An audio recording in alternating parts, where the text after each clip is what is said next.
Good evening. I think we're about ready to get started. Can you hear me in the back? Are you okay? Okay, very good. I can't see you, but I think I saw a hand wave. Thank you so much, everyone, for being here this evening. My name is Denise Jaramillo. I'm superintendent of Alhambra Unified School District. And on behalf of our Board of Education, I'd like to express our sincere thanks for being here. A thank you also for the concerns that we've received over the last few weeks. We genuinely appreciate your concerns and your emails and your calls. And we felt that getting together and bringing accurate information to our community was probably the best thing that we could do. So we have a really simple agenda this evening. Tonight is being co-sponsored by several organizations. First, our partners at the Los Angeles County Department of Public Health. We'll introduce them in a minute. Thank you for being here. Our partners at Los Angeles County Office of Education, we'll introduce them. Thank you.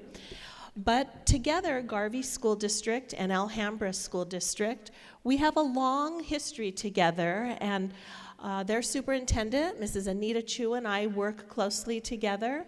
And we felt that bringing our communities and answering questions together would be a real good way to reach our communities. So if I could introduce a couple special guests in the audience this evening from Alhambra School District. We have first Mr. Wing Ho, a board member for Alhambra School District. Mr. Ho, thank you for being here. Mr. Robert Jin, another board member from Alhambra School District. Thank you, Mr. Jin, for being here. And from Catherine Barger's office, our supervisor's office, we have Martha Molina Aviles. Martha, thank you for being here this evening. Mrs. Chu, would you like to introduce your board members? Well, first of all, good evening and welcome all to this very timely and important meeting. Actually, today's meeting impresses me and encourages me so much that we have a very, very strong community. In times like this, when we are meeting a big challenge, what is the beautiful thing is we have all of our community partners coming together, trying to find the best and the most effective approach in dealing with our challenges. And thank you all for being here today and taking the time. And thank you, Superintendent Jaramillo, for allowing Garvey to be a co-sponsor. And with that said, I definitely believe that the power in meeting a challenge is to really to study it well, know it well, and cope with it. So I have full confidence that today we will all be educated and we'll all leaving this room with better understanding and better ways to deal with our challenge. With that said, I'm very proud to introduce to you, we have two board members here from Garvey, our Garvey community, our board clerk, Mr. Vin Go, board member, Mr. John Nunes.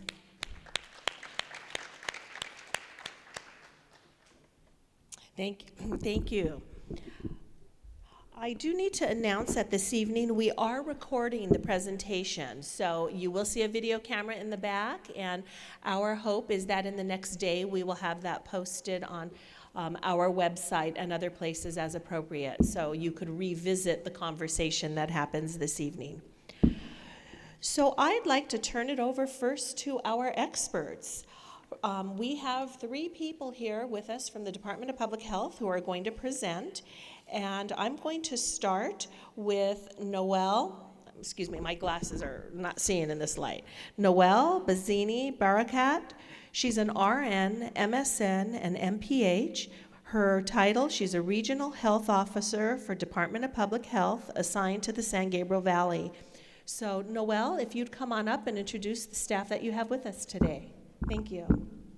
And while she's making her way, you should have received a card. We want to answer your questions.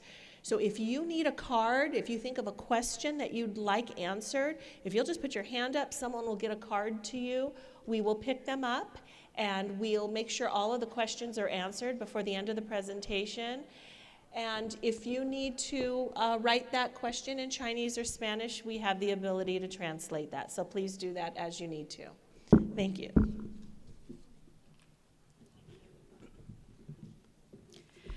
Thank you so much for having us here. Again, I'm Noelle Bazzini-Barracat. I'm the Regional Health Officer for San Gabriel Valley with the Department of Public Health, and we're really honored and privileged to be able to come here and speak with you all about coronavirus and answer any of the questions that you have. We thank the school administrators for coordinating this, inviting us to come, and we look forward to really working through all of your questions and concerns. We know coronavirus, and there's been a lot of fear that has been created around this, and we want to do our best to make sure that you have the facts that you need to understand the disease and the possible implications and what we can all do together to help make sure our communities are safe. So with that all said, I want to introduce our two other speakers from Department of Public Health, and then I'll come back up again at the end with some final comments before the questions and answers. We're going to have two physicians from the Department of Public Health. The first will be Dr. Dawn Terashita, who will be providing you with a comprehensive overview of coronavirus and presenting on that topic. She's our Associate Director for Acute Communicable Disease Control Program with the Department of Public Health, and has the latest and current information around corona. Following her, we will have Dr. Robert Gilchick come and speak, and we'll talk about our work with schools and the guidance that we're giving to school districts and individual schools around how to respond to coronavirus. He is our section chief for child and adolescent health for the Division of Maternal, Child, and Adolescent Health, and will be speaking more about the school guidance that we have been providing. So without further ado, I'm going to invite Dr. Terashita to come up and get us started. Thank you.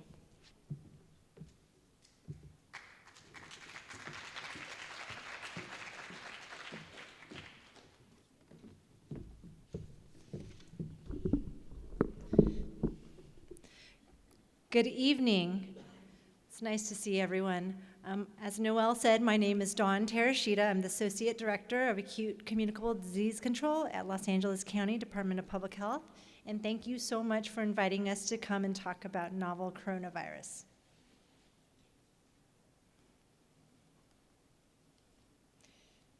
So first, I just wanted to give everyone a few resources. This situation is changing constantly.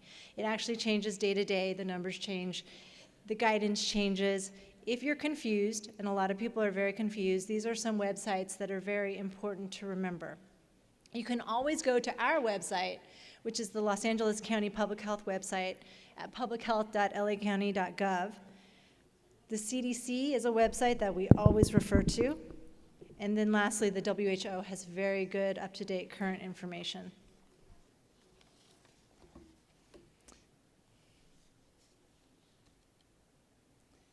So today we want to describe coronaviruses, including the new coronavirus. We want to explain how these viruses can spread person to person and identify who's at risk for getting these diseases and what you can do, of course, to protect yourself.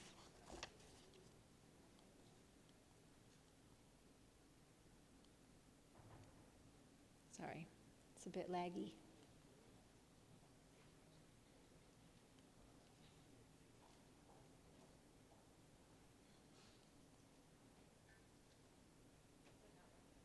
I think it's frozen.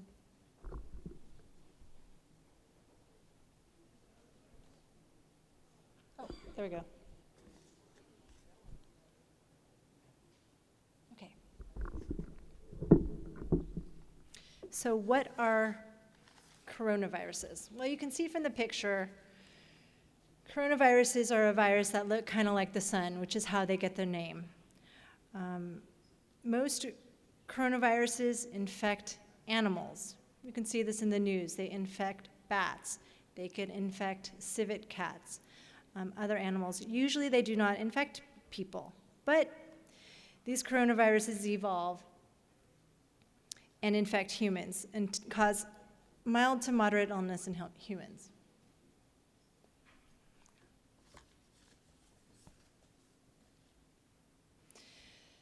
Sometimes the animals can spread the virus to humans, and we've seen this in the past. You may have heard about a virus called SARS, which came about in about 2002 and 2003. This virus also started in Asia and spread rapidly across the world. Many people think it was caused by an animal reservoir that started in bats and moved to civet cats. And you may have heard of MERS, or Middle East Respiratory Syndrome, which caused illness and spread among people, and many people think it's associated with a camel. It's believed that the new coronavirus started in an animal in China and has been spreading to people.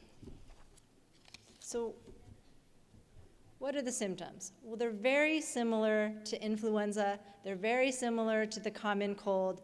Many people present with fever, usually greater than 100.4, cough, or trouble breathing. Some people can have diarrhea. Some people can have sore throat. The illness can vary from very mild, very almost asymptomatic people to very, very severe people. Signs of illness can begin within 2 to 14 days after being exposed.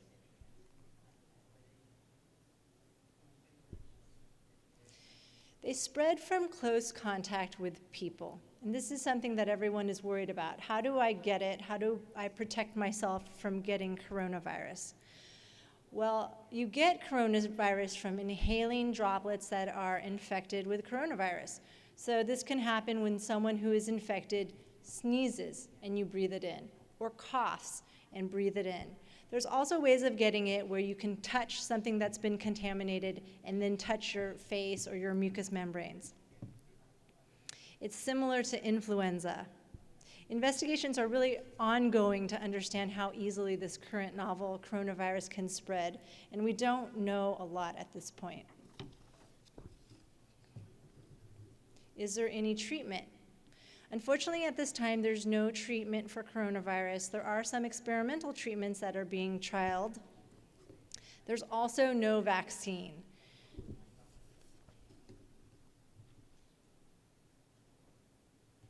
And to help prevent spreading of all respiratory illnesses, here are some things that you can do to protect yourself. Stay home when you're sick. Keep your children out of school or daycare when they're sick, especially if they have a fever. Avoid close contact with others, such as hugging, kissing, or shaking hands. Move away from people before coughing or sneezing. Cough or sneeze into your sleeve or a tissue and then throw it away. Wash your hands immediately after coughing, sneezing. Wash your hands before you eat. Wash your hands after you eat, before you use the bathroom. When in doubt, wash your hands. And disinfect frequently touched surfaces.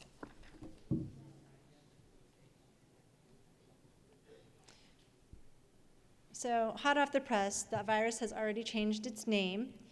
It's now called the COVID-19, or Coronavirus Disease 2019.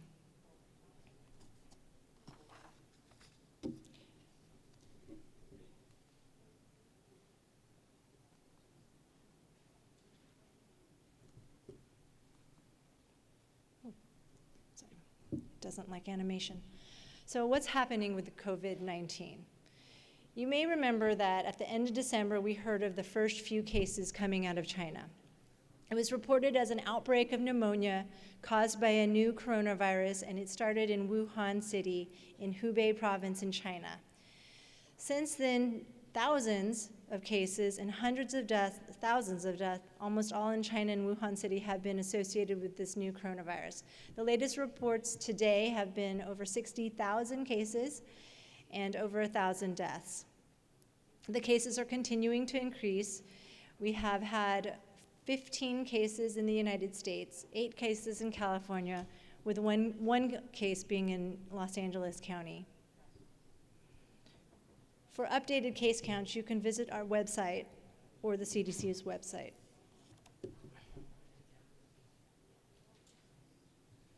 So as I mentioned, this virus changes very rapidly, and as of now, we now have 15 cases in the United States. Almost all are return travelers from Wuhan City. We do have 2 cases that were very close household contacts. of return travelers from China. At this time, the virus is not currently spreading in the community in the United States. It's not spreading in Los Angeles County. Again, we only have one case in Los Angeles County. Masks are not recommended. Hand washing is.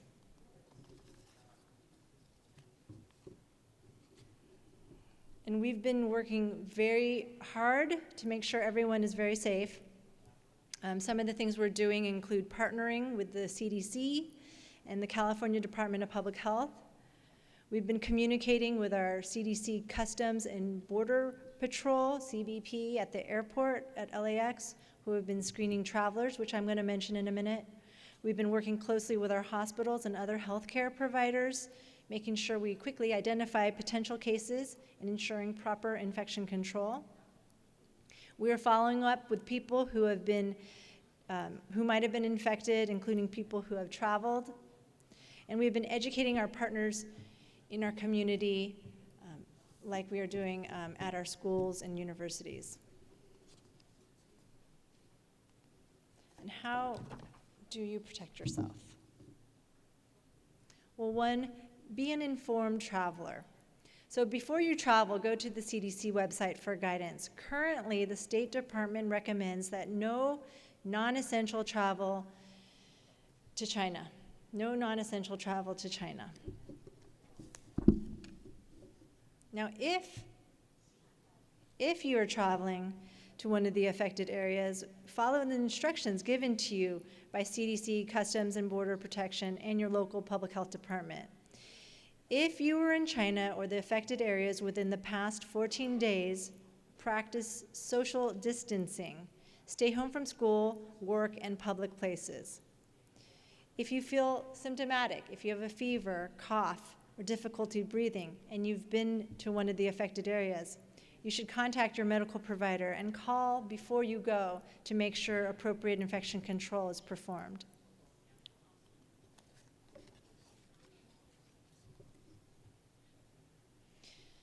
So the federal government has restricted foreign nationals who have traveled or been to China in the last 14 days from entering the US. This order can be renewed by the president every 14 days.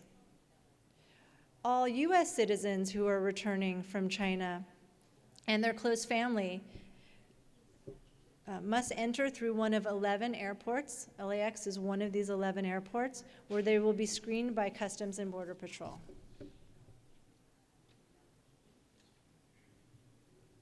If a traveler has symptoms at screening, they are sent immediately to additional screening.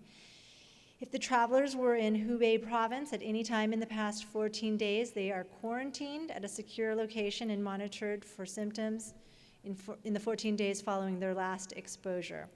If the travelers are returning from other places in China, mainland China, and have been in close contact with a confirmed case of novel coronavirus, they'll be also quarantined for 14 days from the last exposure.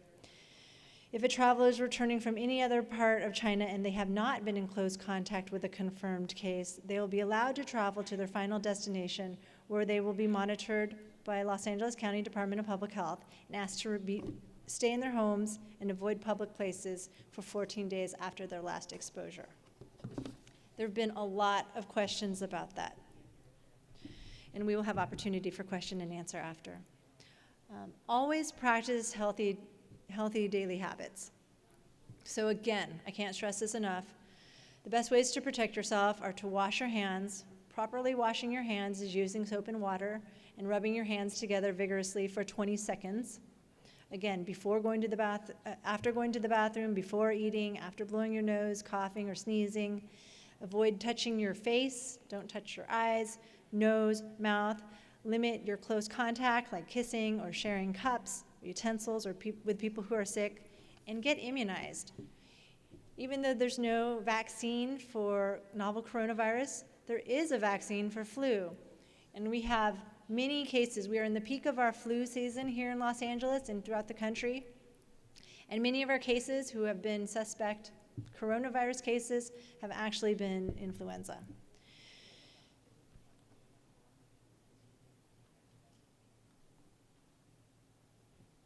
Don't spread to others. Stay home. Stay away from others if you feel sick. This is something you always should do. Cover your mouth and nose with a tissue or your sleeve, not your hand when coughing or sneezing. Throw your tissue in the trash and immediately wash your hands. Clean and disinfect frequently touched objects and surfaces. Be aware of false reports. There has been a lot of misinformation going on. There's been fear. And we want to work together to prevent this. If there's any questions, you can always go to our website at publichealth.lacounty.gov. We are also active on social media. Be aware of fraudulent products. We have heard of people marketing fraudulent products. Currently, there are no FDA-approved vaccines or drugs to prevent or treat novel coronavirus. There's no dietary supplement that will prevent you from getting it. And if you see companies or products touting these claims, please report them.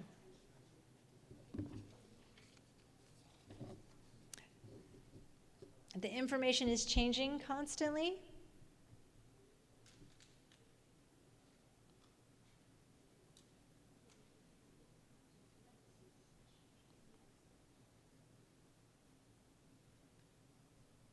And again, for more information, and I'll hold on this slide if you want to take a picture of it, you can always go to our website or the Centers for Disease Control.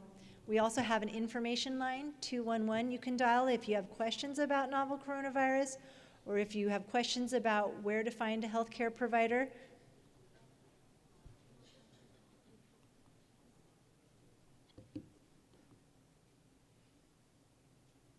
It doesn't like to change slides for some reason. Okay, again, some other helpful resources for you. We are also active on social media, as you can see. In summary, today we described coronavirus, including the new coronavirus. We explained how viruses are spread, identified who is at risk, and how you can protect yourself.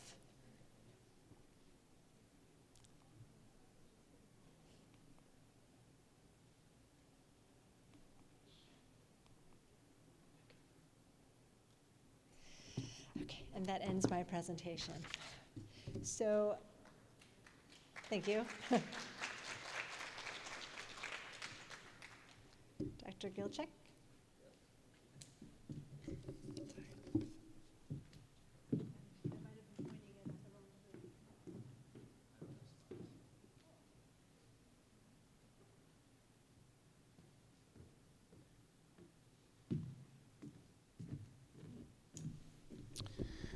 Hi, good evening, everyone. Again, I'll introduce myself again. I'm Robert Gilchick. I am a physician with the Department of Public Health, Maternal, Child, Adolescent Health. I'm the chief over child and adolescent health programs. And in the context of this current incident going on with coronavirus, my role is actually as liaison to schools or to the education sector, any level of education, whether it's childcare, preschool, K-12, colleges, universities. And so I wanted to talk, some of my information may be reiterating or emphasizing some of what Dr. Terashita already said, but I wanted to put it in the context of how we're working together and partnering with schools. So first I want you to know that we're in close communication, close contact with any and all school districts across the county that looking for support or information. Actually, it's also a two-way street. We've gotten some valuable information by speaking with our partners in the schools. We have a dedicated call center line specifically for schools to make sure that if anyone at a school has an issue or a question they want to talk about, that they can get through and they get a call back promptly. And I know that because I'm the one who makes the calls back. So I've been speaking with a lot of different educators. I've been speaking with superintendents and principals and private school directors and child care directors and a lot of school nurses. So I've had a lot of time to speak with them. So what I thought might be helpful is to try and sort of summarize some of the questions, the most common questions that I've been getting from the school officials that I've been talking to, because a lot of those questions are probably the same questions that you all have. So hopefully, and maybe I'll answer half the questions that are on those cards, right? But we'll see. So the most common question really is, the category is sort of, can this student come to school? And so I thought what I'd do is sort of go through the guidance again, so you'll sort of see who would be cleared to come to school and who might have to wait or be excluded. So again, with the new travel directives that came out, which really started February 3rd, right, after February 2nd, first is, right, any foreign nationals, non-US citizens who were in mainland China in the past 14 days, they can't enter the US until 14 days have passed since they've left China. So there's no issue there, right? They're not, no source of exposure there. And then anyone who returned anywhere from mainland China in the last 14 days, or they've been in mainland China in the last 14 days, and they have some symptoms of illness, right? They have fever, respiratory symptoms, as you heard. Those folks are actually going to be referred for medical evaluation, right, at the point of entry, right, when they are screened at the airport. So they're going to get, they're going to get evaluated. They may be tested if that's appropriate. And just like any student with a respiratory illness, we really don't necessarily want them in school around other students until they're well, whatever the cause is. As Dr. Terashita mentioned, we're in the middle of flu season. Most respiratory illnesses are going to be flu or something else other than coronavirus here. Here in the United States, we have very, very few cases. But again, if someone's ill, it's best that they stay home and not come to school until they've been without fever for at least a day. So what about folks who have no symptoms and are traveling? So anyone who has no symptoms and has traveled from Hubei province in China within the past 14 days, those folks are sort of considered high exposure risk, and they are actually given quarantine orders at the airport by federal authorities who are screening, and they're taken to a location to be monitored, right? And you've heard about people at March Air Reserve Base or Miramar Marine Corps Base. So they're being taken to federal facilities, and they're being monitored and to make sure they stay well. So those folks are not going to come to school if it's a school age or student, right? They're going to be monitored, and they'll be released when 14 days have passed if they are still symptom-free. So that's not an issue for us right now.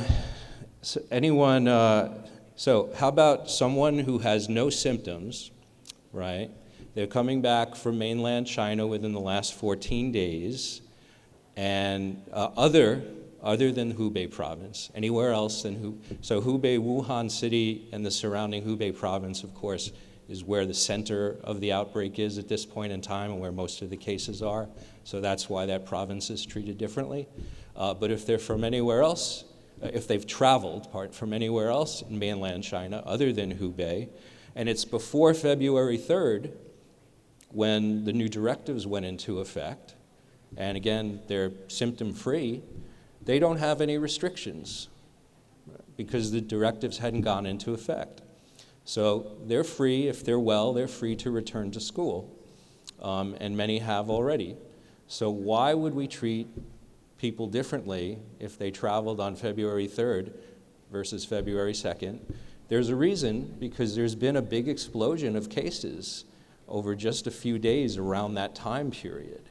So a person who's traveling is more likely to possibly have been exposed to a case in China, say someone who came here this week or the week before compared to 2 weeks ago, or 3 weeks ago, or 4 weeks ago, right?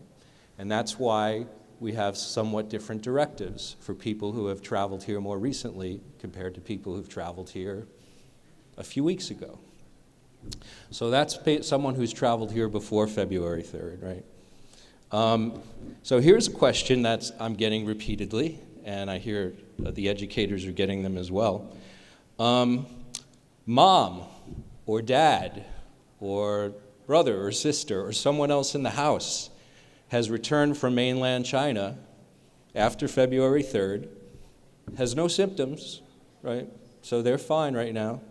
And they're practicing their social distancing. They're going to stay home for 14 days and monitor themselves, make sure they stay well. They're not going out. But can the student go to school? The student hasn't traveled, but mom or dad or someone else has traveled and is in the home now. Well, yeah, the answer is yes, because the student hasn't really come into contact with anything, right? The traveler is well. The traveler doesn't have any illness as far as we know. The student hasn't traveled.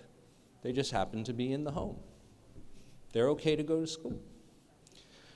So the last category is, right, the student has no symptoms, and the students return from mainland China after February 2nd, February 3rd or later, right? Does this student go to school? Well, the answer is not until 14 days have passed, okay? So 14 days since they were last in mainland China, right? So this is part of the group that we've asked to practice what we're calling social distancing, right? Stay at home, stay away from places where there are crowds, monitor their health status, check their temperature, watch for any signs of respiratory illness. After 14 days, if they stay well, the restrictions are lifted. Right? They can go to school, or they can go to work if they're an adult, or they can do whatever their regular activities are. Right? So again, as was said, the initial screening is happening at the airport, right? So the decisions do not need to be made by the schools, right? This screening and decision of what category someone is in is made directly at the point of entry by the customs and the public health officials or authorities who are there, okay?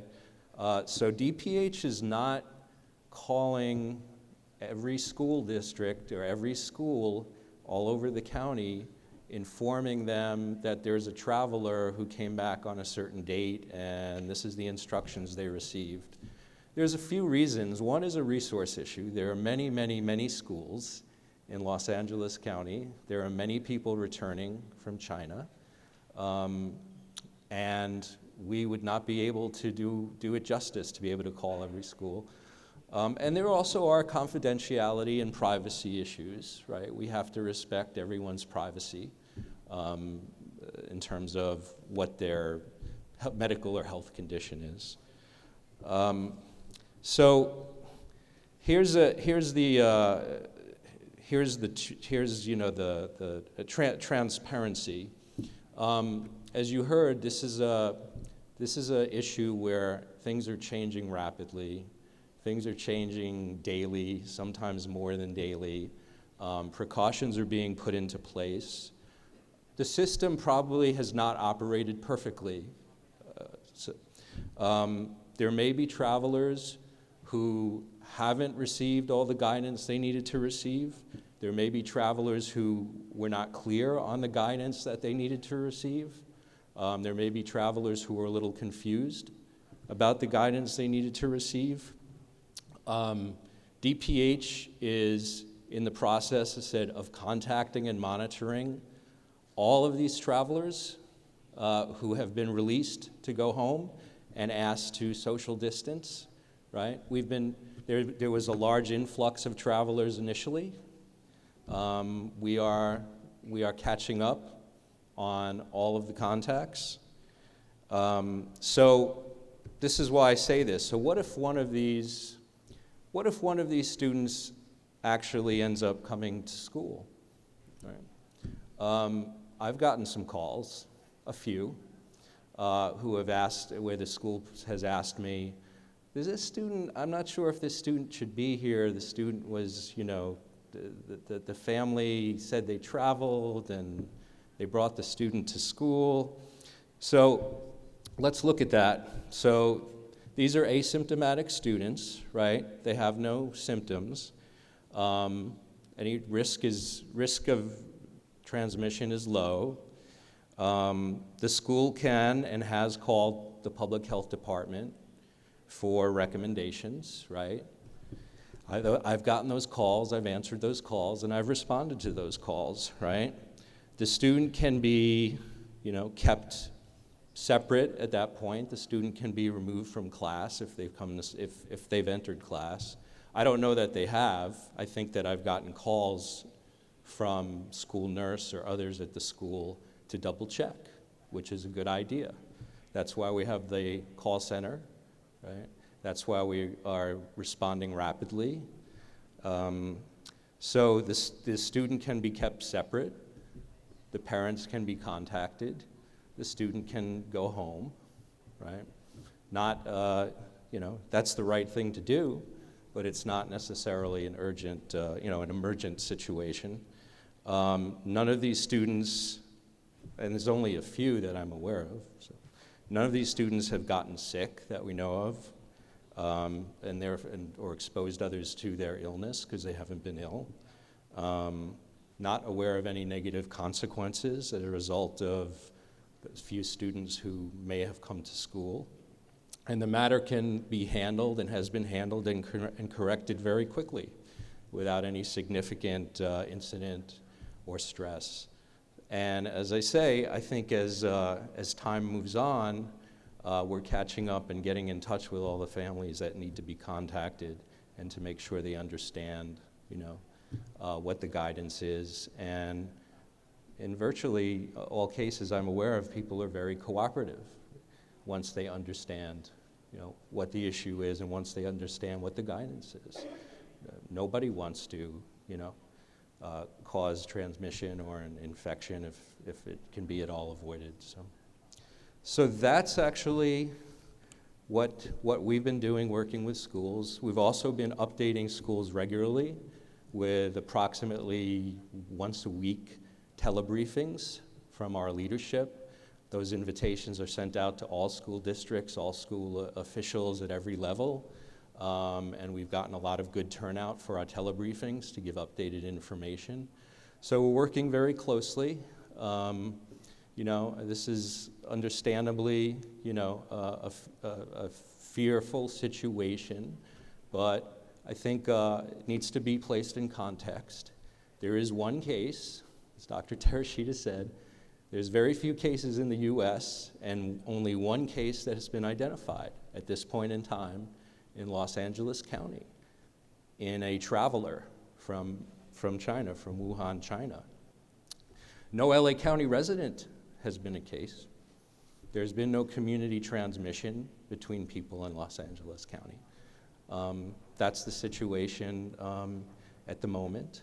So overall, the risk of transmission of coronavirus in Los Angeles County and across the nation remains very low. And I think we do need to put that, while being cautious and taking proper precautions, because this is a very serious illness, of course, in terms of we see what's going on in China. But I think we do need to put it in context. We mentioned, again, the presentation mentioned influenza. This is flu season. And I looked up some statistics just for comparison, just to keep in mind.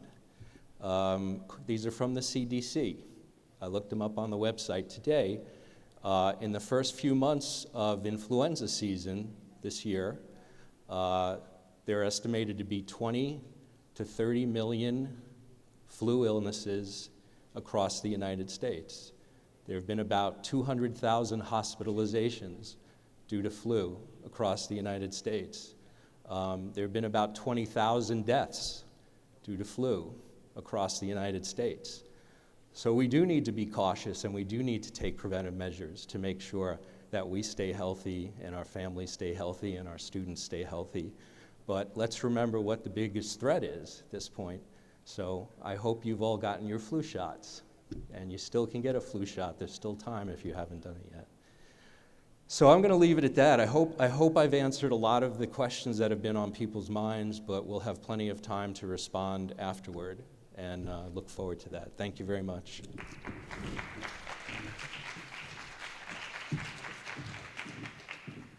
Thank you so much. To wrap up the presentation from the Department of Public Health, I just want to take a moment and talk about stigmatization. In any situation where we're afraid, it's common to have our natural response be to have a fight or flight reaction, to want to respond in a way that might impact the people that we live and work and play with every day and go to school with. There have been many reports of people being discriminated against because they are of Asian descent, patronage in businesses being decreased simply because they're owned by people of Asian descent. And so I think we want to take a moment and say that it is all of our responsibilities as parents, as teachers, as administrators to help our children understand that there is no, the risk is low right now. There is no reason to stop going to the market. There is no reason to stop going to restaurants. There is an obligation on us as fellow citizens and fellow residents and fellow community members to care for those around us in a way that demonstrates respect and kindness. And I think I'm a mom of a 16-year-old and a 14-year-old, and I know how easily they can take things they see on their phones and tweets and imagine them true. And so what we really want to do today is make sure that the facts are clear, that you all understand what the risks are, and we can do what we can do as a community to promote healthy and safe and respectful interactions with all those around us. We have a flyer on the table outside that helps talk about how to cope with stress during an infectious disease outbreak. We brought it in English, but on our website we have that in Spanish and Chinese as well, and we'll make sure that the school districts are aware of the links to that. But one of the main messages in there is to make sure that you're informed, that you know the facts, to be informed with credible sources of information like our website, not to believe anything that you see in the media. And we all know there's a lot of fake news out right now. And if you do know someone, if you are friends with someone who is a traveler and who is experiencing these social isolation restrictions where they can't go to work, they can't come to school, we encourage you to, one, preserve their confidentiality. Don't share it. Don't spread the fear. Imagine how you'd want to be treated if it was something that you were experiencing or your family member was experiencing, and something we can encourage our children. And help them, reach out to them, send them a text, give them a phone call, see what they need, get food delivered to them. show acts of kindness. I think as long as we remember that this is a hard time for some people who are coming back with these travel restrictions, and think about how we'd want to be treated in those circumstances, and me having those dinner table conversations with my son and daughter about how they should be responding to their classmates that might be impacted, I think is something we can all think about, our responsibility as parents and administrators, how we respond to this. So I just want to take a moment. Please check out that flyer, and we look forward to answering more questions during the Q&A. Thank you.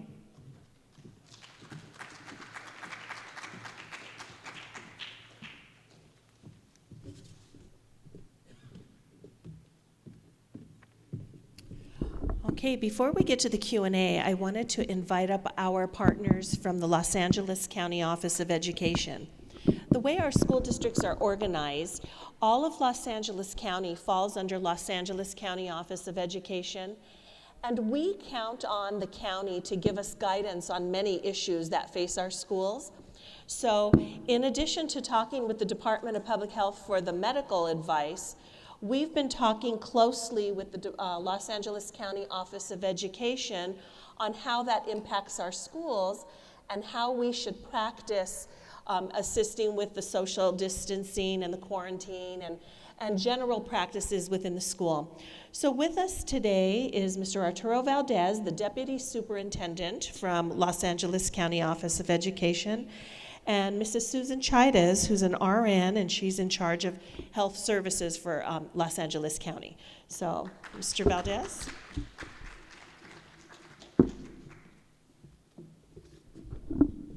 I will be brief so that we can get to the question and answers, but I do want to say that I am so grateful to the Department of Public Health. Your presentation, your commitment, they have been going from school to school, from community to community, have gotten no rest because of the demand that's out there today, and their responsiveness is just unbelievable.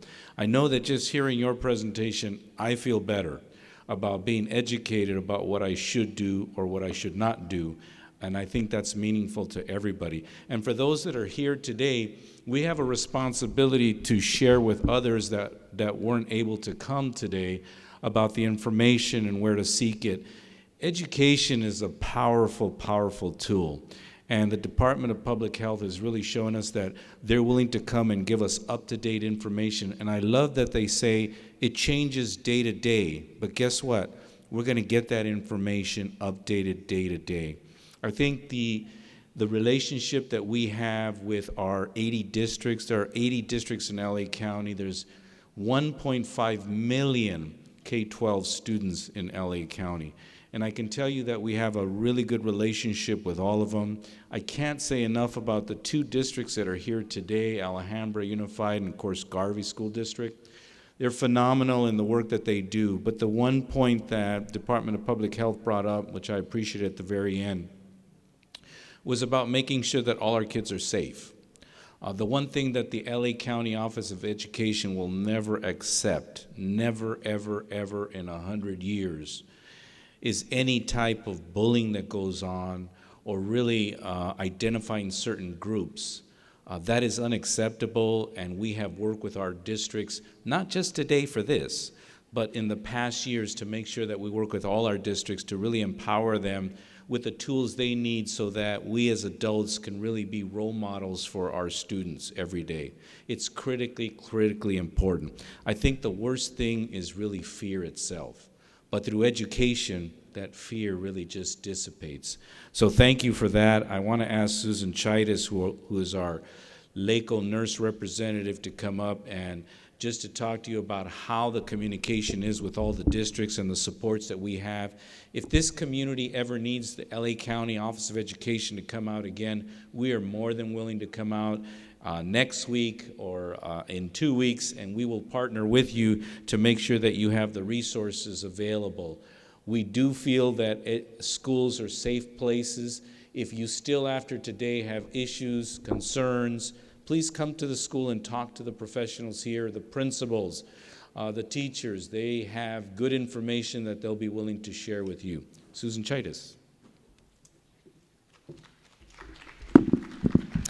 Thank you for having me here today, and I just wanted to commend Alhambra Unified School District and Garvey School District for the close communication and responsiveness that they've had in working with us. And so we're very fortunate that we've had a very close relationship and collaboration with Public Health Department and making sure that we get good communication and factual information out to our schools, to all of our 80 school districts and all other schools as well. So we've been sending out messages. We've already 2 to 3 times a week, we've been sending out emails and updates to all of our school districts as well as our school nurse to making sure that they have the factual information and are communicating that and practicing good habits in our health offices as well. So I wanted to thank our school nurses. But I also want to just reemphasize, remember, get your flu shot if you haven't. Use good hand washing.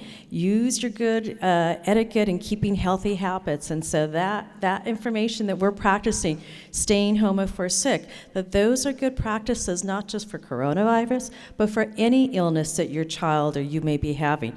If you're sick, stay home. So I just want to thank you for being here tonight, and I look forward to any questions and answers you may have. Thank you. I'm going to ask our partners from Public Health and LACO to come up here so we can answer your questions.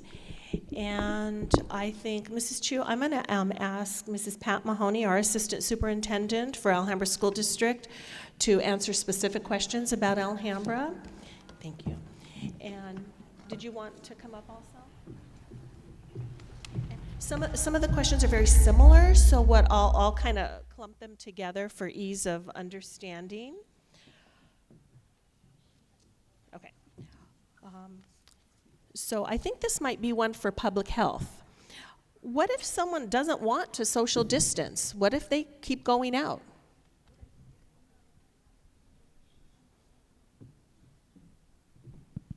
Hello? Is this on? Oh. It's on, yeah.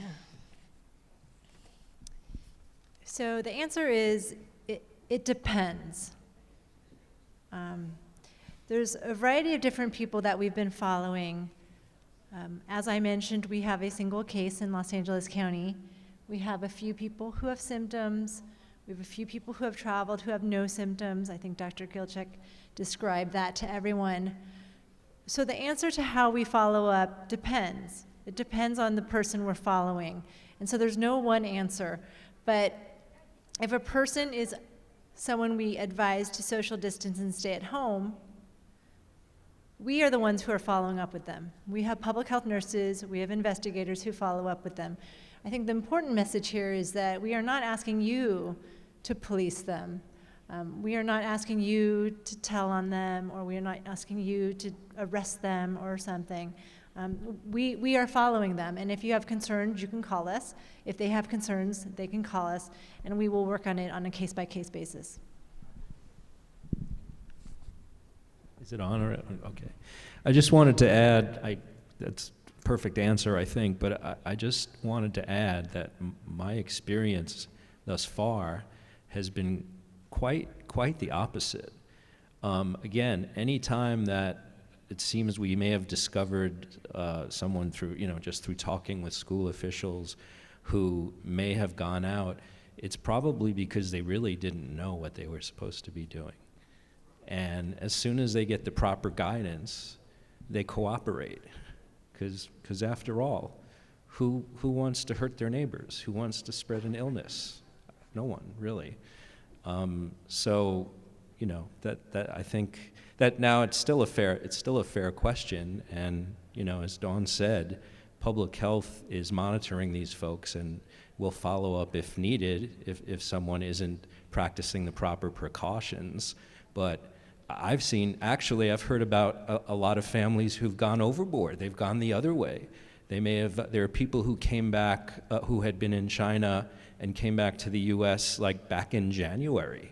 And there was no such direction or no such restriction to social distance.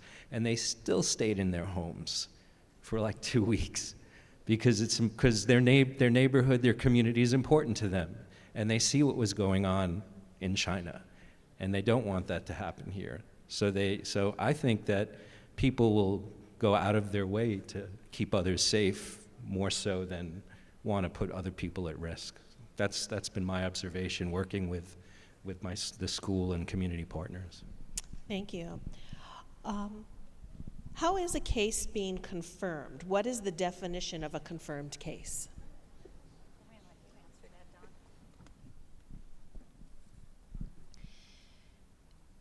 So, again, it changes rapidly, and it changes on depending where you are. But here in the United States, a confirmed case is someone who has symptoms and has a positive test for this novel coronavirus. The test is only being performed at the CDC right now, so it's a very limited number of people who have been confirmed. You may hear rumors that other people have been confirmed from their doctor's office. They haven't. But right now, it's, again, symptoms and a confirmed test. Thank you. I'm going to use the term schools, both districts, because I think there's people from both districts here. So are there any students or staff from either of our districts that are currently being quarantined or in self-isolation? And are any of them in the retrospective category? So we'll take that one here. Oh, you want to start that one for us? Do you want to start? We can take it too. Well, I think from the Department of Public Health's perspective, our general response is we don't disclose that information. That's confidential information, but we do want you to have confidence that whoever needs to be socially distanced is being socially distanced. But we don't share details. We protect your privacy as we would protect anyone's. Thank you, but I can reiterate what you've said. We've had many families, I believe in both districts, who've contacted us and said we've traveled and our staff has worked with them to confirm, are they required to be in social distancing? And we've had many families, Dr. Gilchek, just like you said, that called and said, we just got back from China, we're gonna stay home. So in terms of quarantine, we wouldn't know. In terms of required self-isolation, we wouldn't know because you don't inform us of that. But families are coming and wanting to make sure they're doing the right thing. So we are hearing from families.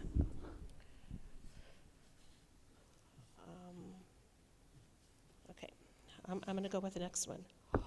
When, so the word is when, okay? So when the virus is detected in our schools, will the district will the district sanitize doorknobs, desks, and other common areas, and how often? I think I can speak for Alhambra School District. We have implemented a sanitization process already. We are wiping down on a regular basis the high touch points like doorknobs and hard surface areas. We are currently doing that.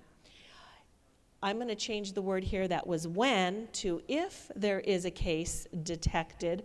We certainly will take all of the steps that are directed to us by Department of Public Health. But today we have a wipe down practice in place. Our custodians are implementing that now, and we've got it on all those high touch point areas. So Garvey, did you want to respond? Is it similar? I just want to echo what Superintendent Jaramillo said. This is exactly the practice that Garvey has taken since day one. And we also provide hand sanitizers for classrooms to promote the use of the practice of hand washing and protecting themselves. So, I'm sorry, so I figured I could say something from the public health perspective, because this actually is addressed in the school guidance, the official school guidance document that we've prepared for schools, and that's a public document that's on our website. So the website, the county public health website for coronavirus information that Dr. Terashita pointed out in her presentation, that has all sorts of useful information, and one of those is information for schools, and everyone and anyone is welcome to look at that and download that. It has information, for example, about disinfection, which our partners are following. Appreciate that. But it also does say, if because we want to be prepared for all possibilities. So if there is a case identified that is linked to a school, our public health director will call the school, will call the school superintendent, school principal, inform them, and we will work immediately and closely with the school officials to get messaging out to parents of the students. We'll work closely with them in terms of identifying any necessary contacts and do contact follow-up. So yeah, it's a scenario we don't want to face, but it's essential that we be prepared just in case, and we do have plans in place. So thanks for that question. We had several questions of that nature. What is the plan if it shows up in our schools? And the question is, don't be specific. Say specifically what, don't be general. Say specifically what you will do. And I think, Dr. Gilchek, I think I heard you said you will call us if there is a case, and you will guide us at that moment on information to get out and or next steps that should be taken. Second part to that question is, why can't you implement the plan now? For example, aggressive hand washing, mandatory, etc. We are in Alhambra educating our students, asking them to wash their hands in places that we do not have water. There are some classrooms, most have running water and soap, but there are some classrooms, maybe bungalows, that don't have running water. We are working to put hand sanitizer in those places. Our teachers, our nurses are reminding our students of hand washing, so we are educating our students in that. Some of our primary classes, you will see the teachers line the kids up and say, okay, everybody, we're going to lunch, wash your hands. Very common practice, lining everyone up and saying, we just got back from recess, wash your hands. Susan, is there anything you'd like to add to that? It's just remembering that any opportunity that we have to remind people, to remind our children about good practices, again, not only protects us against coronavirus, but also protects us against other viruses and illnesses that are circulating, such as the flu or colds. And one I got several times. Under what conditions will you shut down schools? What would trigger a shutdown of a school because of coronavirus?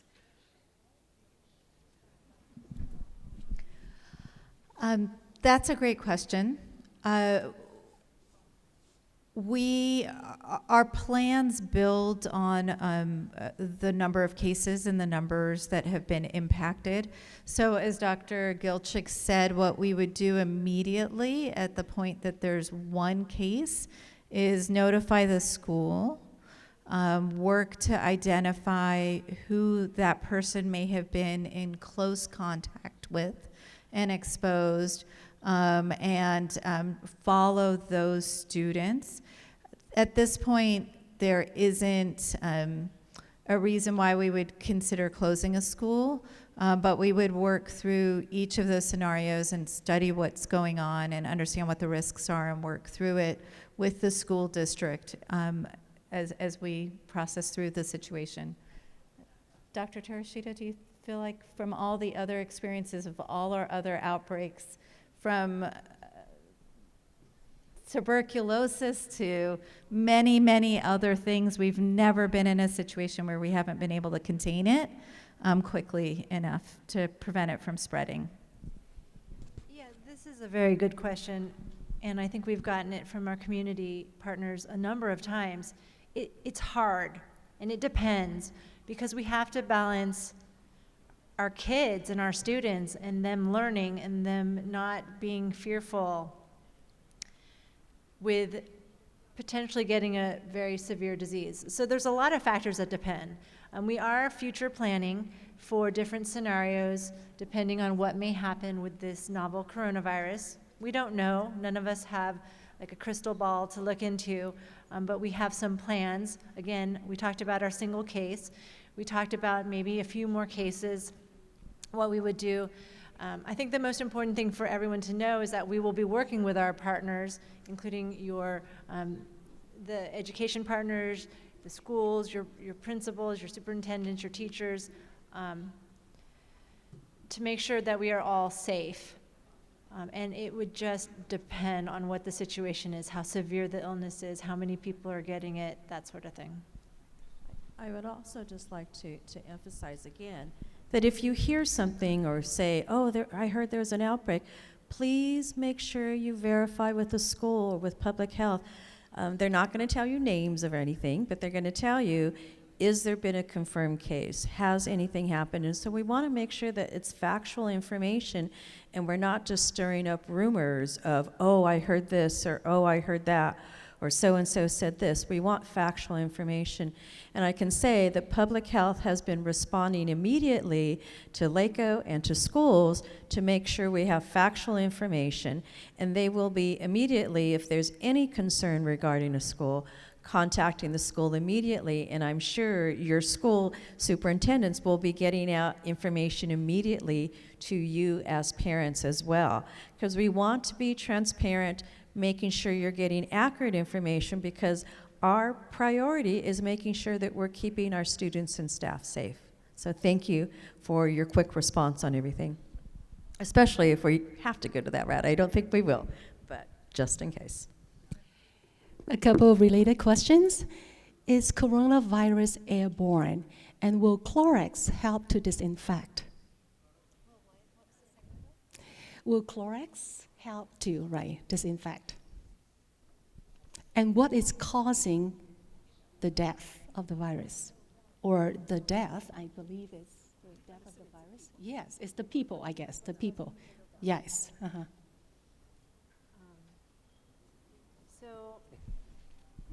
Three questions. I'll take the first one. So, how is it transmitted? Well, we don't know a lot about this virus, and I'm sure you're all sick of hearing me saying that, but we're learning a lot. We think, based on other coronaviruses that have spread through humans, that it's mainly droplet spread, meaning if someone who's infected coughs or sneezes, and you can see those fine little droplets, liquid in the air, and then you inhale them into your lungs, you could get the disease, droplet spread, similar to influenza. There is a tiny chance that it is airborne spread, which is why for our healthcare providers right now, since we don't know a lot about this virus, we are asking them to use airborne precautions, meaning they put a full mask on, etc. So again, not entirely sure, but we think it's droplet based on previous coronaviruses. Could be airborne. We're still studying the virus. Okay, I forgot the second question. Clorox. Yes, Clorox, bleach. So bleach kills everything. So yes, it would kill the virus. Currently this virus, what we know, and we don't know a lot, but we know it isn't actually too it's not too hardy, it's not too stable on surfaces, so it actually gets killed pretty quickly. And routine cleansers, the normal disinfectants that your school uses for influenza, for MRSA, for everything else, will kill this virus. But yes, Clorox will also. You have to be careful with bleach, though. If you use too much bleach, it causes a lot of fumes, and actually kids, especially those who have asthma, or some sort of respiratory problem, can actually react to too much bleach, but bleach will work. Mm-hmm. Okay, and there was a third part. Oh, and death. How? Yeah, causing the death. So the virus causes death similar to how other infections will cause death, and it's really by causing symptoms or infection in your body. So I think a lot of people that we're hearing about with very severe disease, especially in China, they have pneumonia, which can spread to be very bad in their body. So it's just a normal process of disease that gets more and more severe in certain people, those who are more immunocompromised, for example, those who are elderly, that sort of thing. Thank you. You just actually touched on this next question. Should we wear the face mask just in case, and would it help at all? Good question. I'll take that question. Well, it's one of the most asked questions. Yeah, exactly. It is the most asked question. And as I look across the audience, I don't actually see anyone in masks, so that's good, because we do not recommend general public wear masks. And this is based on many, many reasons, but probably the most important to remember is that when you wear a mask and you wear it for a long period of time, it actually gets very contaminated and very dirty. Because of your breath, it gets wet, and it can actually become a conductor of virus. It can make you more susceptible to viruses and bacteria because you touch it, you move it to eat something or to drink something, you're touching your face, and that's exactly what you don't want to do. You don't want to touch your face, you don't want to touch your eyes or your mouth because that's how you get sick. So masks are important for very specific purposes, and they're, bright light. They're made for healthcare workers, for example, because it protects them and you when you're a patient in very specific circumstances. Usually a healthcare worker will wear it very briefly, or you might be in the doctor's office and you put it on really briefly, you throw it away, one-time use, that's it. It's just if you look around at people who are wearing it in our communities, they're not doing that. They're wearing it for 8 hours. Sometimes people are wearing the same mask for days. It's not hygienic. We don't recommend it. If you have any questions, you can ask us further. Thank you. The only thing I would add is it also may provide maybe a false sense of security, and then the things that really do protect you from infection, the person who's wearing the mask may not be practicing the hand washing, the avoiding touching the face, you know. So for a number of reasons, we don't recommend it. Thank you. So another very important question. What precautions are the schools taking to protect the kids? So I believe that we have kind of responded to this question earlier. If I may summarize on behalf of Garvey, and I would like to invite Alhambra to also talk about our precautions. As have been mentioned, facility cleaning is definitely one of the major actions that we have taken immediately, which includes having a custodial staff wiping all the high-use areas frequently and sanitizing them, and as well as providing in all the classrooms without water hand sanitizer. So that is one key area. The other key area is education. Education is key. Education, not just for the kids, but also for the adults. So in the last few weeks, we have been utilizing the resources provided by the Department of the County, the videos on hand washing and how to cover your coughs and sneezes, and educating the staff as well as through them educating the kids. So we definitely have developed some new habits and practices during the day.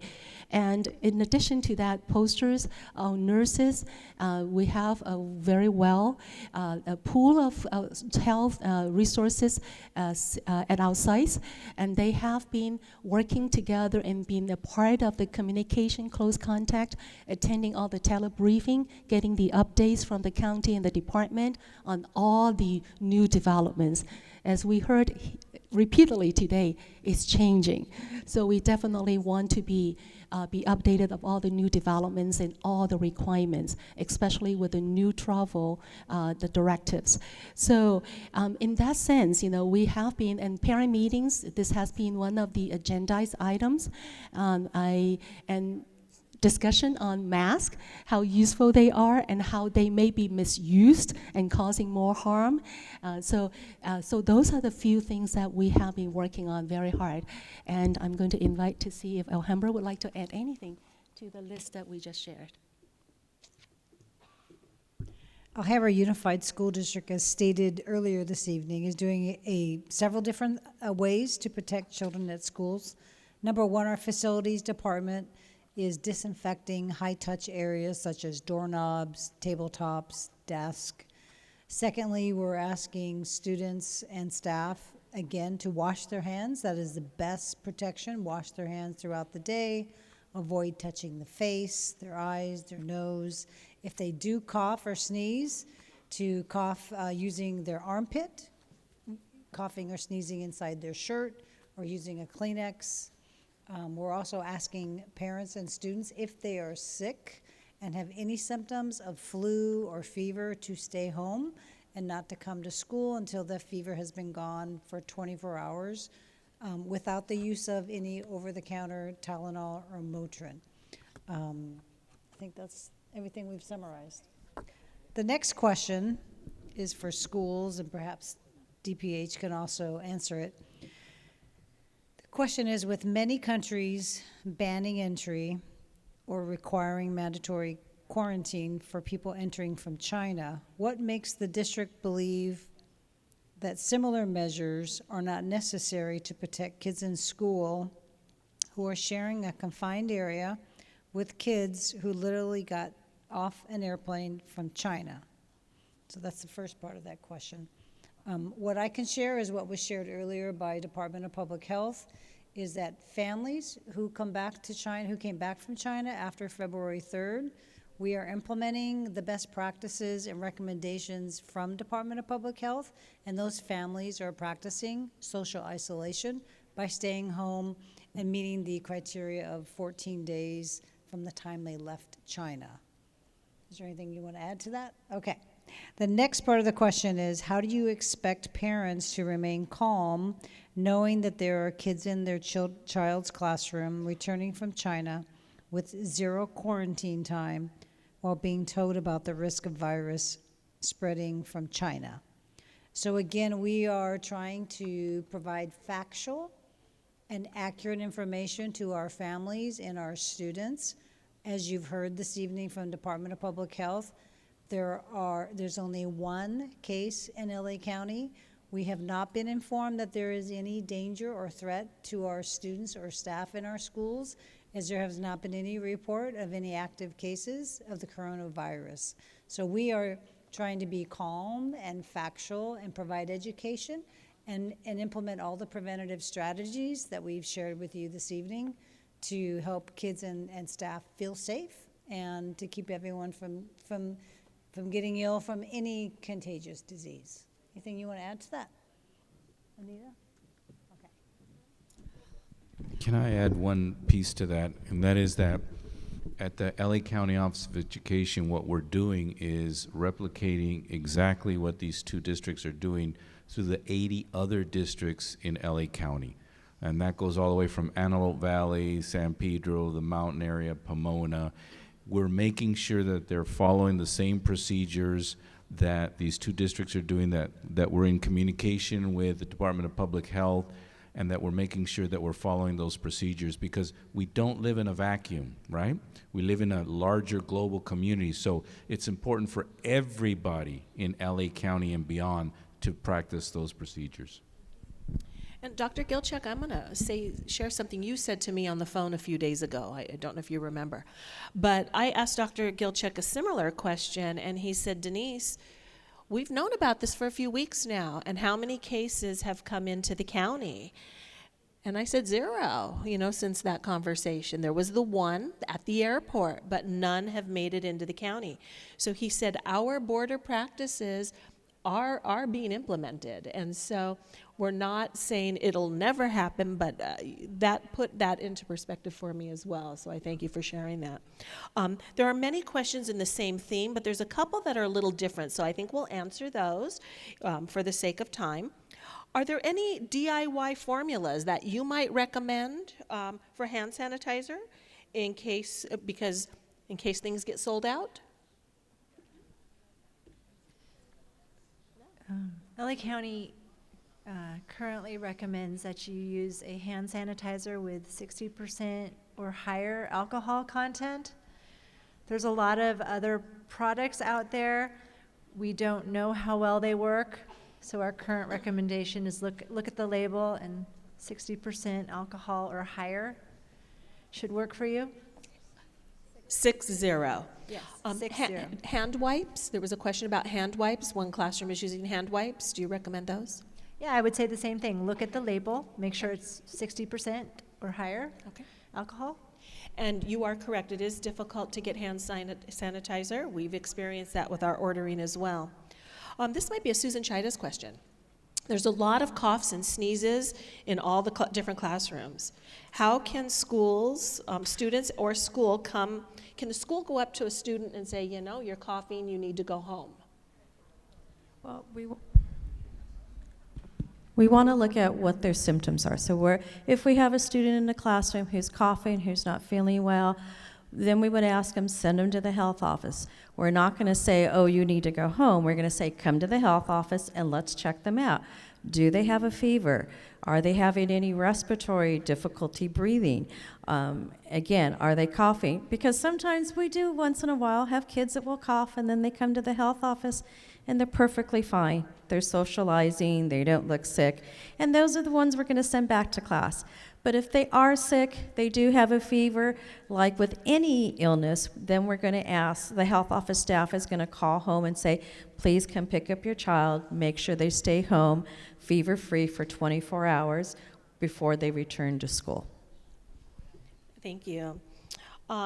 If classmates are sneezing or coughing, should we call the school and give the names of those children? So again, we're really looking at, and I tell kids, if you're sick, we're going to stay home.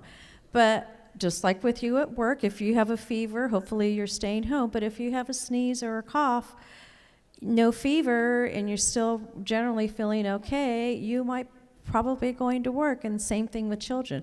So that's where part of our practices of using a tissue, immediately throwing it away and washing your hands, or sneezing or coughing into your sleeve. Those are good sneezing and coughing healthy practices that we want to implement. So just because someone simply sneezes or coughs is not an automatic reason to send home. We're going to look at, okay, let's check them out a little bit more thoroughly in the health office and see what we find. And then based on what we find, in particular fever, then we will recommend them to stay home. But if we start sending kids home for a sneeze or a cough, guess what? They're all going to catch on, and they're all going to start sneezing and coughing as well. So we want to be safe, but we don't want to be fearful. We want to be safe in going based on what we see in the children. Thank you. A couple more. Although you said masks are not recommended, should we choose to wear a mask, what type do you suggest? N95, ASTM level 3, and where could we buy them? Everywhere in the San Gabriel Valley is sold out.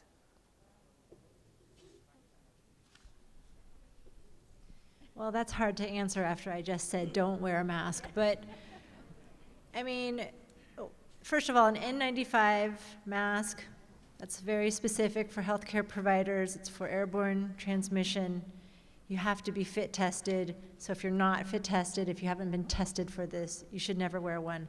Plus, if you've ever worn one properly, it's really hard to breathe. You can't be in one all day without passing out. So a respirator is very hard. Don't get those. A lot of people are wearing these surgical masks. Those are the type you can buy at like CVS or like a drugstore.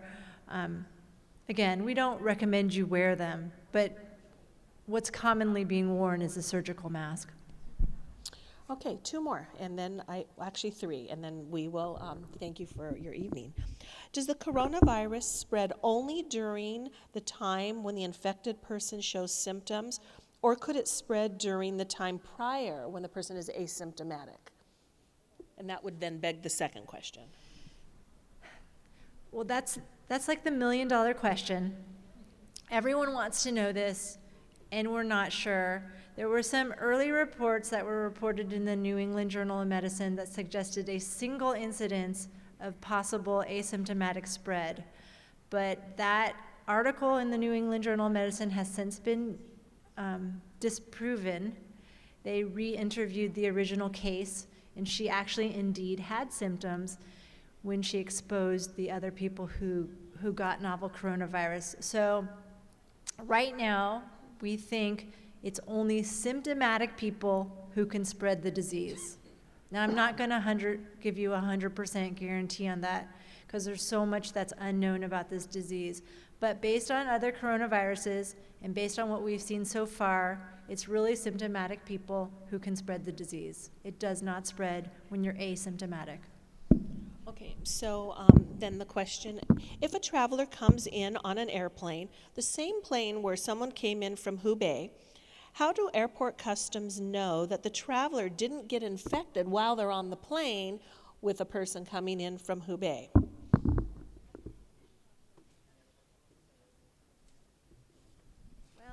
Well, Hubei province has been sort of shut down for some time, for several weeks.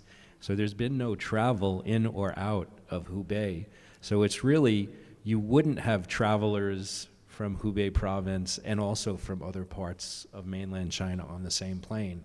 That's actually the answer.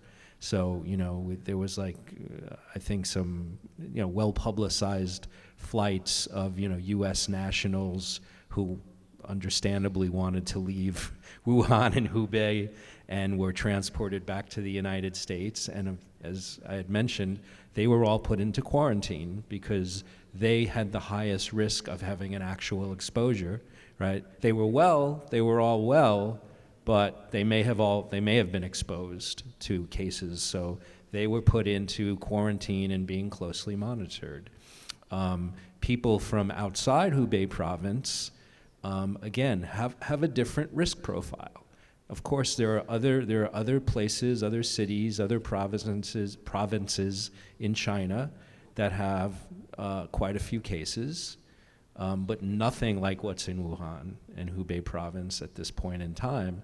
So those people are not considered as high risk, and that's why if they are otherwise symptom-free and well, they are allowed to go to their final destination, which might not be LA, right? You can go from LAX to all over the country to other places, but for those whose final destination is Los Angeles County, they're given, the instructions to please, stay at home, avoid crowds. That's, social distancing, we're calling it. Don't go to school, don't go to work, and monitor your health. Check your temperature, monitor yourself for any other symptoms. So it's a good question, but it shouldn't happen because those are different travel routes from out of Wuhan or Hubei province versus the rest of mainland China. And if I can speak for Alhambra School District, I know we believe that the information getting to parents can be very overwhelming when they're getting off an airplane, traveling across the ocean, you're tired and you're getting this information. So what our district is doing, we are looking at the students who have been absent for a period of time, and we are, as they come back to school, we are talking to families to find out where they've been and to see if they are following under recommendations by Department of Public Health. And if there is confusion, we are calling Department of Public Health to help the families have the accurate information. So we are doing that at our end, and we'll continue doing that until we no longer need to. So there were a couple of questions related to the flu. I'm going to ask one of them, and then there were recommendations. Why do health authorities always compare COVID-19 versus influenza when there's a vaccine for one and not a vaccine for the other? How is this reference valid?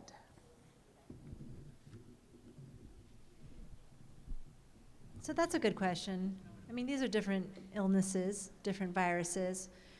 But I think the reason that there's a lot of comparison going on is because these are both respiratory viruses that are spread in very similar ways and cause very similar symptoms. They have similar mortality rates. In fact, influenza is probably a bit higher, at least the mortality rate that we know so far. So they're similar in a lot of ways. But yes, there are some differences. One is there's no vaccine for novel coronavirus, although they are working on one. And there's no treatments for novel coronavirus, although they are working on them. Okay, and then there were a couple comments, and I'll take that comment, and it was, they're challenging both districts to continue sending information out through the schools to educate students and educate parents, reminding everyone and family members and relatives about how to stay well and avoid the virus. So I know both districts will continue to do that. We post links to Department of Public Health directly on our website, and you are always welcome to contact any of the school districts, and we will get back to you. And know we share your concern. You know, standing here talking clinically is one thing, but the truth is we live here, we work here, we are together. What affects you affects us, and we are committed to working together with you. And so I want to give a very big thank you to Department of Public Health, to Los Angeles County Office of Education, to Garvey School District, but most importantly to each of you who came. Please keep in touch with us. We are in this together, and you walk out of here knowing there is not a day that goes by in either of our districts when there is not a conversation and follow-up and direction on what we are doing. And we will remain diligent in that. We invite you to contact us. We welcome your suggestions, and we will see you on the other side of this scare, and we'll all be a little smarter and better for it, okay? Thank you again for being here this evening.